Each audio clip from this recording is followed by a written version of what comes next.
What is up, you guys? Wow, what did we see at the last round at Ironman? A lot of stuff. That's way too much for me to summarize. I'm going to get into the 450s today only. I'm going to do 2 videos this time. My 250 video will probably come on Thursday. But I've also been browsing online. I might do 3 videos as well.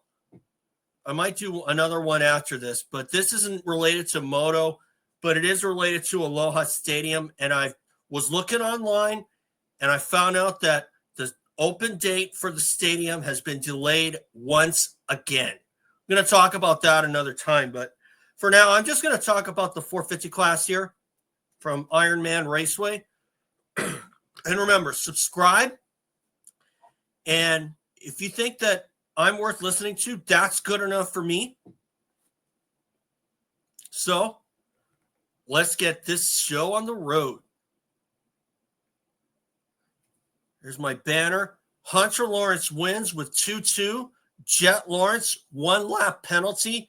Sexton crashes out of Moto 2 and 25 season. Now, first of all, Hunter Lawrence winning with the 2-2. Good on him. He finally removed himself from that list of guys who've been around for a while and have still yet to win an outdoor national. And there have been guys out there like Tim Ferry and Steve Lamson who were fast outdoors and won some overalls, but never won a Supercross.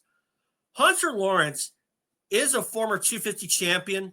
I'm sure he's going to win one in Supercross in 26, if not anytime soon.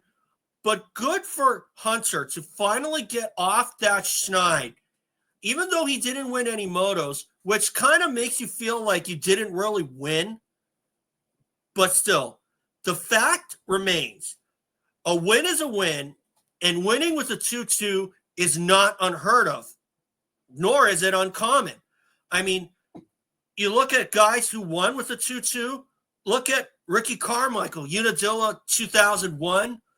I can remember Greg Albertine and I think Mike LaRocco also won at Unadilla, which is up next, by the way, because Albertine won in 96, and I think LaRocco won in 94 or 95, maybe 94. But anyway, winning with a 2-2 is certainly not unheard of in the sport of motocross. And another example of that, Larry Ward, Redbud 2001, his last national win. Little something to think about there. So while it is possible to win with the 2-2, the circumstances would have to be just right. Okay?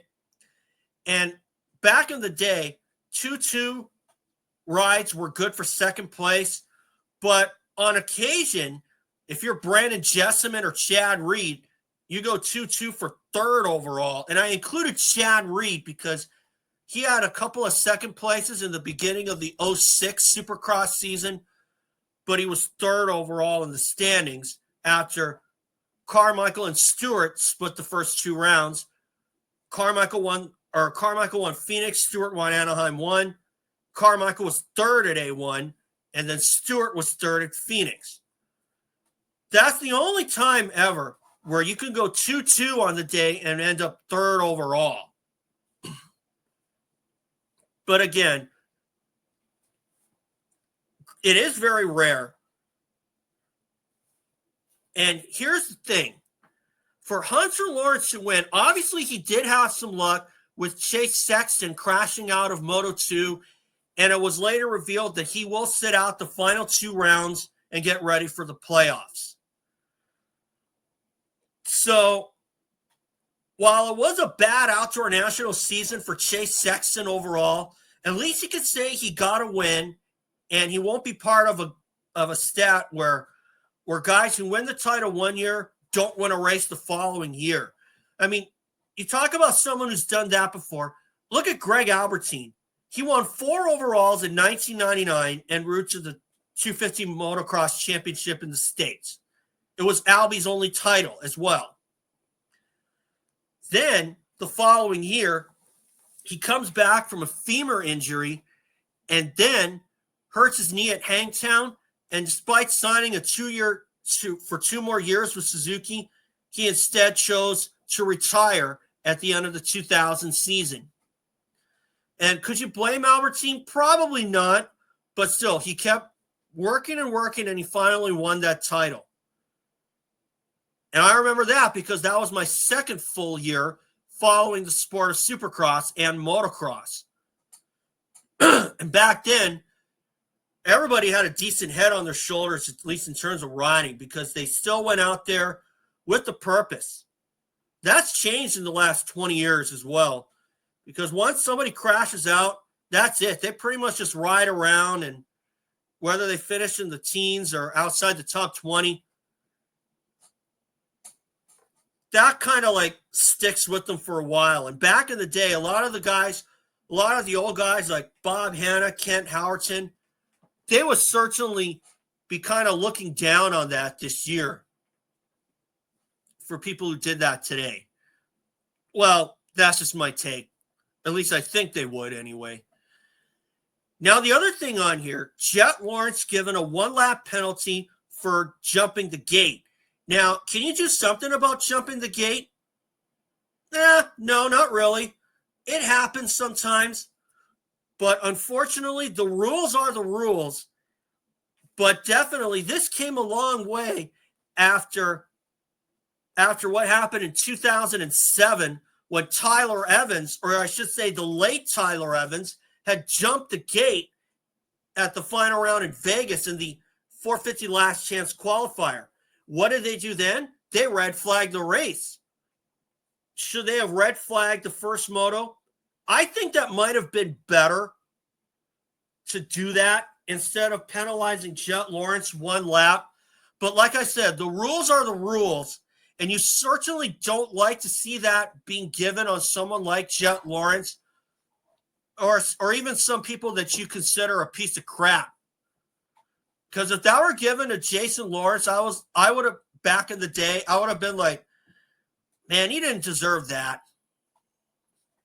And there was a time when Jason Lawrence actually jumped the gate, and he did wait for the whole pack to go by, which I thought, in a court of public opinion, that might have been the operable thing to do, to wait for the pack. Unfortunately, the AMA disagreed, and they black flagged him, and he was out for them. And he was out there. That's the kind of thing you don't like to see happen. Because now, while I don't think that was malicious or intentional on Jason Lawrence's part back in the day, but it's a good thing that Jett Lawrence was not given the black flag as well. Because if that came out, I'm sure a lot of people would be really fired up right now, including Jett Lawrence himself. Okay? So like I said, the late Tyler Evans had jumped the gate like so. Now, fortunately, the gate was okay, but Tyler Evans had moved to another spot. So, and as I said, a red flag came out in the LCQ. But of course, that was Supercross, so that might have been a different playing field.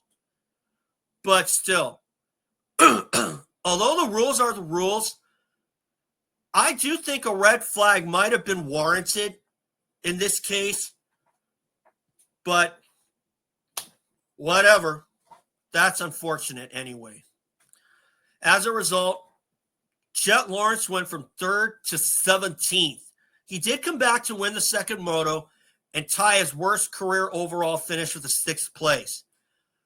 But if there's one thing of note, if there's any consolation that Jett Lawrence can take from this, he would not have done a perfect season anyway. Because, you think about this. Think about this. If Jett Lawrence won out the final 3 overalls, Ironman Unadilla and Budds Creek, that race at Washougal would certainly be looming over him for all eternity. You talk about someone who almost pulled off the perfect season. Look at James Stewart in 2004 He goes 23 out of 24 moto wins and 11 of 12 overalls. The only time he didn't win, the second moto at Redbud because of a clutch problem. And Mike Brown ended up winning that race.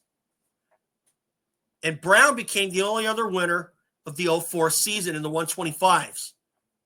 So that tells me that Jett Lawrence can take a little solace out of that fact.